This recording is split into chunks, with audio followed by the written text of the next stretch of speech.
Hello students, welcome to TSAT classes. మనం last క్లాస్లో fundamental rights అనే టాపిక్ని స్టార్ట్ చేసుకున్నాం. ఆ టాపిక్ని కంటిన్యూ చేస్తూ ఈరోజు మిగతా విషయాలు ప్రాథమిక హక్కుల గురించి కంప్లీట్ చేసుకున్నాం. ఓకే, సో లాస్ట్ క్లాస్లో మనము ఆర్టికల్ 19 వరకు చూడడం జరిగింది. Now let us start from article 20. Article 20. Article 20 says that it is a duty of the state to provide certain protections to convicted persons. There are certain protections provided to convicted persons. Convicted persons అంటే ఎవరు? నేరం ఆరోపణ రుజువు అయిన వాళ్ళు. అంటే ఎవరైతే ఆరోపణ రుజువు అయిపోయి జైలుకి వెళ్ళారో వాళ్ళని కన్విక్టెడ్ పర్సన్స్ అంటారు. కోర్టు వాళ్ళు తప్పు చేశారు అని చెప్పేసింది అనమాట. వాళ్ళకు కూడా ఆర్టికల్ 20 ద్వారా కొన్ని హక్కులు అనేవి మనకి ఉంటాయి. ఏమేమి ఉన్నాయి సార్ అంటే there are 3 types of rights for them. 3 రకాల హక్కులు ఉంటాయి వాళ్ళకి. The first one is called no ex post facto. No ex post facto. రెండోది నో డబుల్ జియోపారడీ. అండ్ మూడోది no self incrimination. No self incrimination. మనకి దెర్ ఆర్ 3 types ఆఫ్ 3 రకాలుగా హక్కులు convicted persons కనే ఉంటాయి అన్నమాట. దానిలో ఫస్ట్ వన్ ఏంటంటే నో ఎక్స్పోజ్డ్ ఫ్యాక్టో.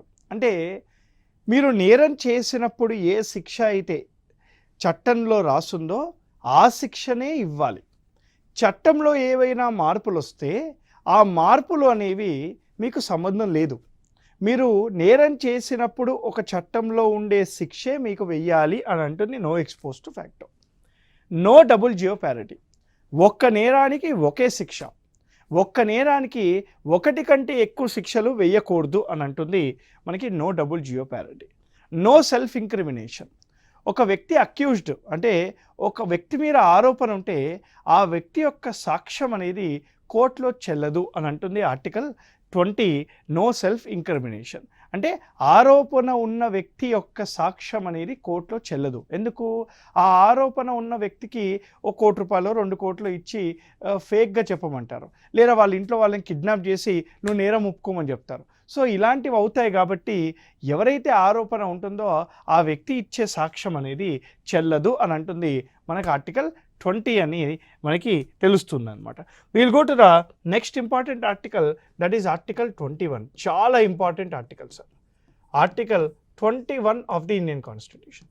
ముందుగా ఆర్టికల్ 21 గురించి 2 విషయాలు. ఒకటి, this is the shortest article. This is the shortest article in the entire Indian constitution. రెండోది most reviewed article. Most reviewed article, ఎక్కువ సమీక్షించబడ్డ ఆర్టికల్ మరియు చాలా చిన్న ఆర్టికల్ ఏది సార్ అంటే మనకి ఆర్టికల్ 21 ఆఫ్ ది ఇండియన్ కాన్స్టిట్యూషన్గా చెప్పుకోవచ్చు. ఏంటి సార్ ఆర్టికల్ 21లో ఏం రాస్తుందంటే right, the state shall not take away the life and liberty of any person except following a procedure which is established by law. చాలా ఇంపార్టెంట్ సార్ ఇది, ఒకసారి వినండి. ఆర్టికల్ 21 కనుక మీరు ఒక్కసారి గమనిస్తే ఆర్టికల్ 21లో 3-4 విషయాలు ఉన్నాయి. ఒకటి, ఆర్టికల్ 20 ద్వారా జీవించే హక్కు, బతికే స్వేచ్ఛ వస్తుంది. లైఫ్ అండ్ లిబర్టీ, జీవించే హక్కు, బతికే స్వేచ్ఛ ఆర్టికల్ 21 ద్వారా వస్తుంది. ఈ జీవించే హక్కు, బతికే స్వేచ్ఛ ప్రభుత్వం లాగేయవచ్చు. నువ్వు తప్పు చేస్తే లాగేస్తుంది కదా, మరి నీకు డెత్ పెనాల్టీ ఇచ్చింది అనుకోండి, నీ జీవించే హక్కు పోయినట్టే కదా. సో ప్రభుత్వము నీ జీవించే హక్కును, బతికే స్వేచ్ఛను తీసుకోవచ్చు. ఎలా తీసుకోవచ్చు? రైట్, ఒక ప్రొసీజర్ ఎస్టాబ్లిష్డ్ బై లా ద్వారా తీసుకోవచ్చు. రైట్, ఒక ప్రొసీజర్ ఎస్టాబ్లిష్ బై లా అంటే చట్టం ద్వారా వచ్చిన ఒక ప్రొసీజర్ ద్వారానే తీసుకోవాలి. సపోజ్ నేను ఒక నేరం చేసావు, నేను అరెస్ట్ చేయాలి. నేను డైరెక్ట్గా వచ్చి తీసుకెళ్ళి అరెస్ట్ చేయలేదు కదా, వారెంట్ తీసుకురావాలి, పోలీస్ వాళ్ళు ఇన్వెస్టిగేషన్, చాలా కథ ఉంటుంది. అవంతా ప్రొసీజర్ ఫాలో అవ్వాలి. ఆ ప్రొసీజర్ మొత్తం కూడాను ఒక చట్టం ద్వారా రావాలి అని అంటుందన్నమాట. అంటే ఒక చట్టం ద్వారా వచ్చిన ప్రొసీజర్ ద్వారానే నీ జీవించే హక్కును, బతికే స్వేచ్ఛను ప్రభుత్వం లాగేయవచ్చు, కానీ వేరే విధంగా లాగేయకూడదు అని అంటుంది ఆర్టికల్ 21. మరి జీవించే హక్కు, లైఫ్ అంటే ఏంటి? What is right to life? Right to life నా ఉద్దేశంలో ఒకటి ఉంటుంది, నీ ఉద్దేశంలో ఒకటి ఉంటుంది. మరి సుప్రీంకోర్టు అనేకమైన జడ్జిమెంట్లో రైట్ టు లైఫ్ అంటే ఏంటో చాలా సందర్భాలలో చెప్పడం జరిగిందనమాట. కొన్ని విషయాలు మీకు ఇక్కడ చెప్తాను. Right, supreme court said right to life include right to livelihood. So, right to livelihood is also part of Article 21 of the Indian Constitution.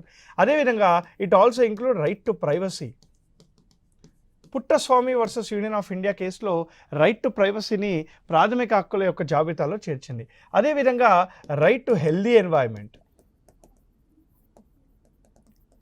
Right to healthy environment, right to healthy environment is also part of your Article 21.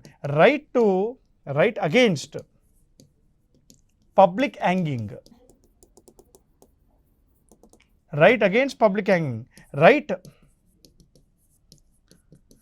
to marry of your own choice, is also part of Article 21.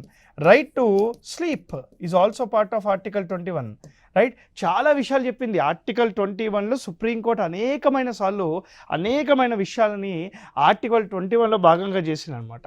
7వది right to travel abroad. Right to travel abroad, right to travel abroad is also part of Article 21. Right to timely treatment, right to timely treatment. 9, very important sir, right to free legal aid.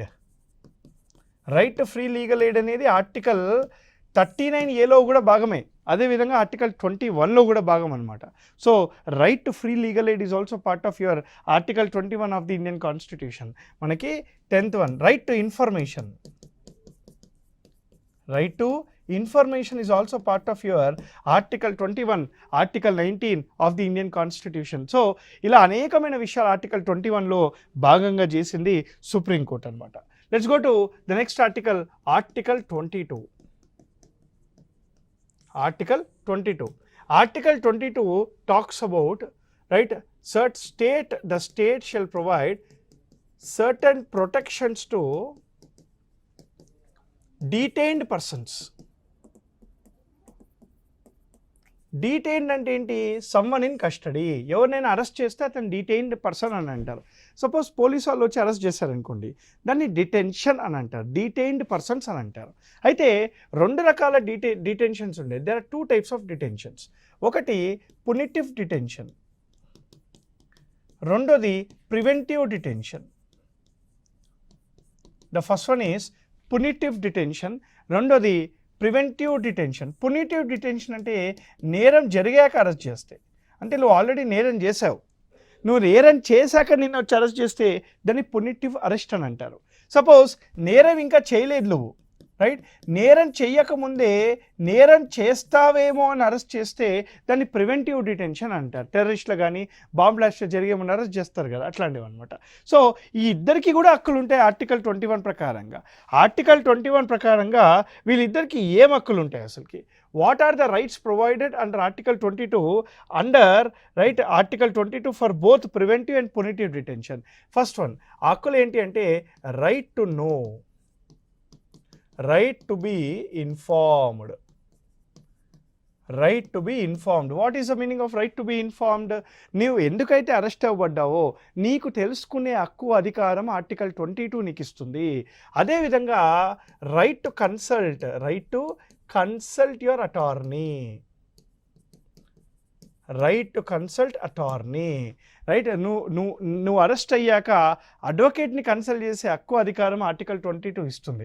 అదేవిధంగా మూడోది చాలా important sir, ఒక్కసారి FIR file అయ్యాక, FIR file చేసిన within 24 hours, right, within 24 hours నిన్ను nearest కోర్టులో ప్రవేశపెట్టాలి.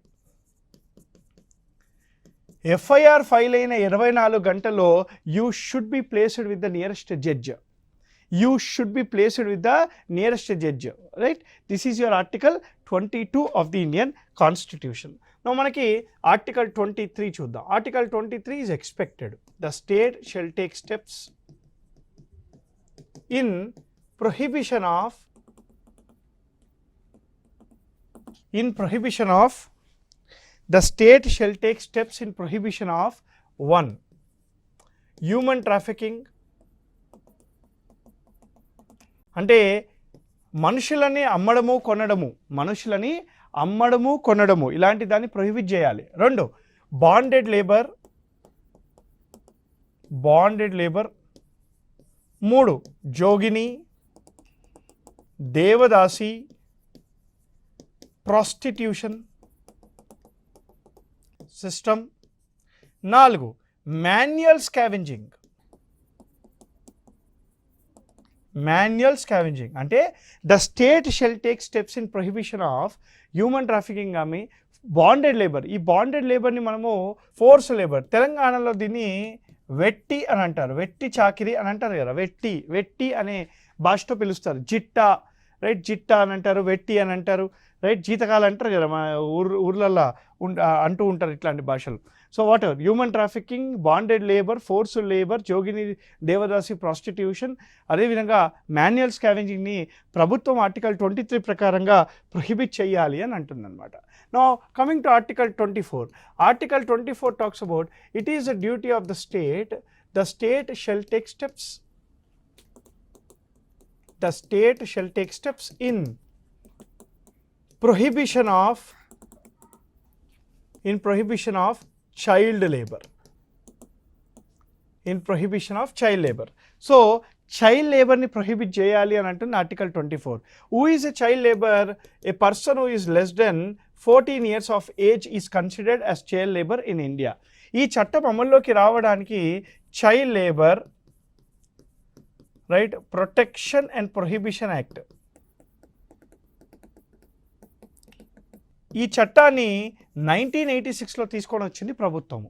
So child లేబర్ని prohibit చేయడానికి 1986 child labour protection and prohibition యాక్ట్ని తీసుకొని రావడం జరిగింది. ఇది మనకి article 24 of the Indian constitution. Let's go to article 25. మనకి ఒక్కసారి article 25 to article 28. Article 25 to 28 talks about freedom of religion.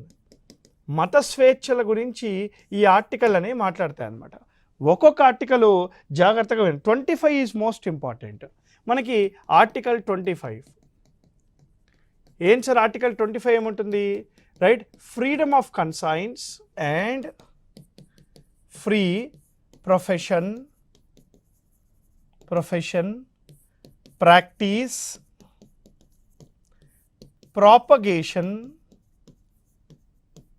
propagation of any religion in India. ఇండియాలో ఏ మతాన్నైనా కూడా తీసుకునే అధికారము, దాన్ని ప్రాక్టీస్ చేసే అధికారము, ప్రాపగేట్ చేసే అధికారము ఆర్టికల్ 25 ద్వారా వస్తుంది. నీ యొక్క మత స్వేచ్ఛ అనేది పబ్లిక్ లా అండ్ ఆర్డర్కి విరుద్ధంగా వెళ్ళినా, పబ్లిక్ హెల్త్కి విరుద్ధంగా వెళ్ళినా, మోరల్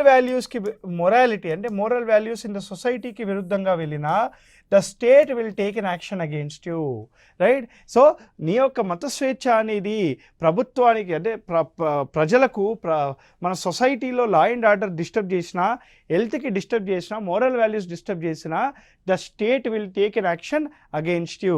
ఇది మనకి article 25. Now what is article 26? Article 26 provides the religious people to manage and administer, right, your own religious institutions.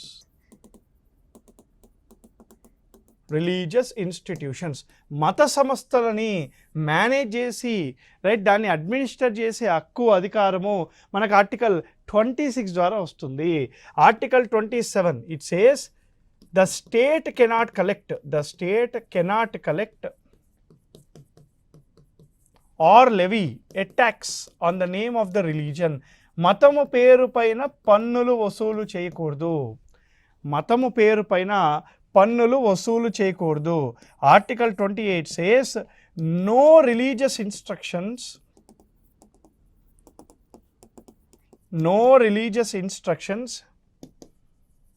in any educational institution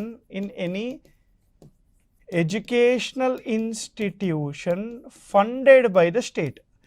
right, ప్రభుత్వం ద్వారా ఏర్పాటు చేసిన విద్యా సంస్థల్లో మత బోధన అనేది చేయకూడదు అని article 28 of the Indian constitution అనేది చెప్తుందన్నమాట. Article 28 of the Indian constitution says no religious instructions in any education institution funded by the state అనమాట. ఇది రైట్ టు రిలీజియన్స్కి సంబంధించిన విషయాలు. రైట్, ఓకే, నెక్స్ట్ ఆర్టికల్కి వెళ్దాం. Article 29. Article 29 and 30 is again important for the exam.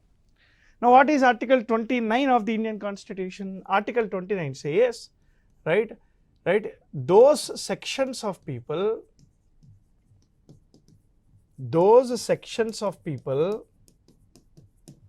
who has a different culture or script and language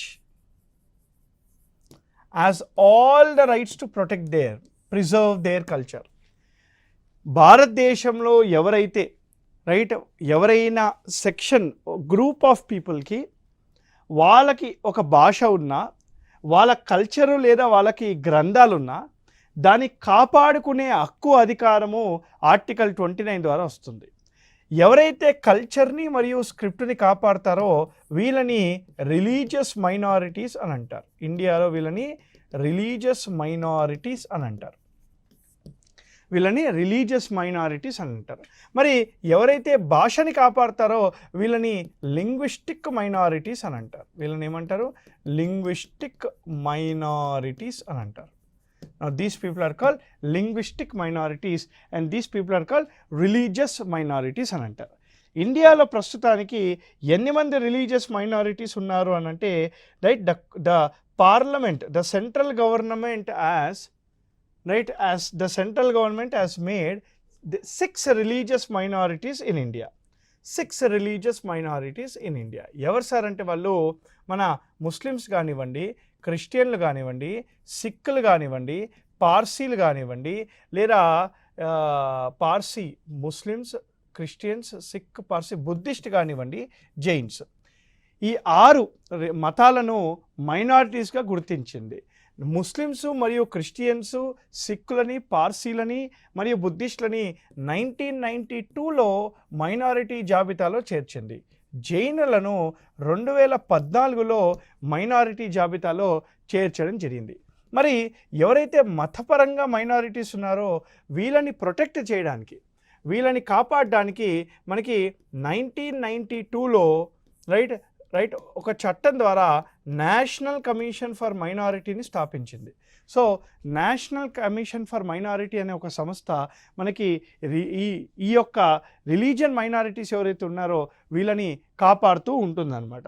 మరి what about the linguistic minorities? భాషపరమైన మైనారిటీలు అంటే, for example, నేను సడన్గా తమిళనాడు పోయినా, నాకు తమిళ్ రాదు, నాకు తెలుగు వస్తుంది, సో ఐఎమ్ ఏ మైనారిటీ. అదేవిధంగా మణిపూర్ పోయినా, నాకు అక్కడ వాళ్ళ భాష రాదు, ఐఎమ్ ఏ మైనారిటీ. సో ఈ లింగ్విస్టిక్ మైనారిటీస్ని ప్రొటెక్ట్ చేయడానికి ఆర్టికల్ 350B ప్రకారంగా, ఆర్టికల్ 350B ద్వారా మనకి ప్రెసిడెంట్ ఆఫ్ ఇండియా ఒక స్పెషల్ లింగ్విస్టిక్ ఆఫీసర్ని అపాయింట్ చేస్తాడు. A special linguistic officer is appointed as per Article 350B of the Indian Constitution. Article 330B అనేది 7వ రాజ్యాంగ సవరణ చట్టము 1956 ద్వారా తీసుకొని రావడం జరిగిందనమాట. సో 350B అనేది 7వ రాజ్యాంగ సవరణ చట్టము 1950 ద్వారా తీసుకొని రావడం జరిగింది. సో ఇది 2 టైప్స్ ఆఫ్ మైనారిటీస్ మనకి ఆర్టికల్ 29 ద్వారా వస్తాయి. మరి what is article 30? Article 30 is again most important. It says ఎవరైతే మతపరమైన మైనారిటీలు ఉన్నారో, రిలీజియస్ మైనారిటీస్ ఉన్నారో, అదేవిధంగా భాషపరమైన మైనారిటీస్ ఉన్నారో, right, that is linguistic minorities. Linguistic minorities ఉన్నారో వీళ్ళు వాళ్ళ యొక్క మైనారిటీ విద్యా సంస్థలని వీళ్ళ యొక్క మైనారిటీ ఎడ్యుకేషనల్ ఇన్స్టిట్యూషన్స్ స్థాపించే హక్కు ఆర్టికల్ 30 ద్వారా వస్తుంది. So article 30 provides the minorities in India to establish there own religious minority విద్యా సంస్థలు, మైనారిటీ ఎడ్యుకేషనల్ ఇన్స్టిట్యూషన్స్ని స్థాపించవచ్చు. Article 30 of the Indian constitution. Now what is article 31 of the Indian constitution? అయితే article 31 of the Indian కాన్స్టిట్యూషన్ని మనకి right 44వ రాజ్యాంగ సవరణ చట్టము 1978 ద్వారా దీన్ని తీసేశారు. 44వ రాజ్యాంగ సవరణ చట్టము 1978 ద్వారా ఆర్టికల్ 31ని డిలీట్ చేశారు, రైట్, తీసేశారు. ఏముంది సార్ ఆర్టికల్ 31లో అసలుకి అంటే the state shall not deny freedom to possess right to property. So property హక్కులని ఆర్టికల్ 31లో ప్రభుత్వము డినే చేయకూడదంట. దీన్ని రైట్ 44వ రాజ్యాంగ సవరణ చట్టం ద్వారా తీసేసి ఇప్పుడు రైట్ టు ప్రాపర్టీని ఆర్టికల్ 300 క్యాపిటల్ ఏలో పెట్టారు. ఆర్టికల్ 300 క్యాపిటల్ ఏలో పెట్టినందుకు గాను ఈ రైట్ టు ప్రాపర్టీ అనేది ఇప్పుడు లీగల్ రైట్ అయిందనమాట. This is no a legal right. So again article 31 is important, but next what we see, the next article is utmost important for the exam, that is your article 32. Article 32 of the Indian Constitution talks about certain constitutional remedies, రాజ్యాంగం ద్వారా వచ్చే remedies, certain constitutional remedies అంటే ఏంటి? Solutions, రాజ్యాంగం ద్వారా వచ్చే కొన్ని solutions అన్నమాట. ఆర్టికల్ 32ని డాక్టర్ బిఆర్ అంబేద్కర్ గారు he said article 22 is the heart and soul of the Indian Constitution. It is the heart and soul of the Indian Constitution గా చెప్పారు. చాలా ఇంపార్టెన్స్ అన్నమాట. మరి ఆర్టికల్ 32లో సొల్యూషన్స్ అంటే ఎవరికి సొల్యూషన్స్, ఎలాంటి సొల్యూషన్స్, ఎవరు ఇస్తారు ఈ సొల్యూషన్లు అనేది ఇక్కడ ఇంపార్టెంట్ మ్యాటర్. ఇక్కడ ఈ సొల్యూషన్ ఎవరికి ఇస్తారంటే అగ్రీడ్ పర్సన్స్, అంటే ఎవరివైతే ప్రాథమిక హక్కులు పోయాయో వాళ్ళకి ఇస్తారు. అంటే ఎవరి ఫండమెంటల్ రైట్స్ అయితే ప్రభుత్వం లాగేసిందో వాళ్ళకి సుప్రీంకోర్టు ఒక జడ్జిమెంట్ ద్వారా రాజ్యాంగం ద్వారా రికగ్నైజ్ చేసే సొల్యూషన్స్ ఇస్తారు. అంటే ఆర్టికల్ 32 ఏమంటుంది sir? If your fundamental right has been taken away by the state, you have all the rights to approach the Supreme Court, and Supreme Court under Article 32 of the Indian Constitution provides a solution recognized by the Constitution to everyone. And this judgment or an order given by the Supreme Court is called writs. Now what is the meaning of a writ? A writ is a judgment, a writ is an order, or a writ is something given by the Supreme Court to an aggrieved person as a solution recognized by the Constitution if the aggrieved person says his fundamental right has been taken away by the state. ఒక వ్యక్తి తన ప్రాథమిక హక్కులు అనేవి ప్రభుత్వం లాగేసింది అని చెప్పి సుప్రీంకోర్టుకి వెళ్తే సుప్రీంకోర్టు ఆర్టికల్ 32 ద్వారా అతనికి ఒక దారి చూపి సొల్యూషన్ ఇస్తే దాన్నే రిట్స్ అని అంటారనమాట. So what is the meaning of a writ? Writ is nothing but it is a judgement or an order as part of your solution. మనకి ఇక్కడ ఎన్ని రకాల రిట్స్ ఉన్నాయి? How many types of writs are there? మనకి there are 5 types of writs. అవేంటి sir అంటే habeas corpus, రెండోది mandamus, మూడోది సెరిటిరోరరీ, నాలుగోది ప్రొహిబిషన్, ఐదోది quo warranto. So there are 5 types of writs. No habeas corpus, ఇవి అడుగుతాడు sir exam. Habeas corpus means to have a body, physical appearance. Mandamus అంటే ఏంటి? We command. Mandamus is nothing but we command. Certiorari, to certify. Prohibition, to forbid, to prohibit or forbid or to stop. Forbid, to stop, ఆపడం. Quo warranto, a authority పైన, on what authority, a authority పైన. ఈ 5 రకాల రిట్స్లలో out of this 5 types of the writs few things you need to remember for the exam. ఏంటి sir అంటే, ఒకటి, habeas corpus can be issued against both government and private persons. Mandamus అనే writ కానీ, queue వారెంటో అనే writ కానీ, ఈ 2 writs అనేవి only government officials పైన ఇస్తారు. ఓన్లీ గవర్నమెంట్ ఇండివిజువల్స్ లేదా అఫీషియల్స్ పైన ఇస్తారు. ఏవేవి సార్? మాండమస్, ఇదిగోండి మాండమస్ మరియు quo warranto is given only against government officials. Certiorari and prohibition అనేది రైట్ సుప్రీం కోర్టు, హైకోర్టు లేదా సబార్డినేట్ కోర్ట్స్కి ఇస్తారు. రైట్, మనకి సెరిటరీ ప్రొహిబిషన్ అనేది రైట్ సుప్రీం కోర్టు, హైకోర్టు లేదా సబార్డినేట్ కోర్ట్స్ ఇస్తారు. ఈ రిట్స్ అనేది మాత్రం గట్టిగా గుర్తుపెట్టుకోవాలి మీరు. Right, so coming back to our fundamental rights, we have another 3 articles left. Article 33, we have Article 34 and article 35. చాలా చిన్న ఆర్టికల్స్, జాగ్రత్తగా వినేసింది ఫాస్ట్గా. ఆర్టికల్ 33 ఏమంటుందంటే, parliament as the authority to modify the fundamental rights. పార్లమెంటుకు ప్రాథమిక హక్కులని మాడిఫై చేసే అధికారం ఉంది అని చెప్తుంది. 34 ఏమంటుంది సార్? ఇందాక చెప్పిన ఫీచర్స్లో మిలిటరీ రూల్, ఇండియాలో మిలిటరీ రూల్ ఉన్నప్పుడు రైట్ ప్రాథమిక హక్కులపైన పార్లమెంట్ ఆంక్షలు పెట్టవచ్చు. Parliament has complete right to suspend the fundamental rights in case of military rule. ఇది ఎగ్జామ్కి రావచ్చు సార్, ఇంపార్టెంట్. 35 ఏమంటుంది?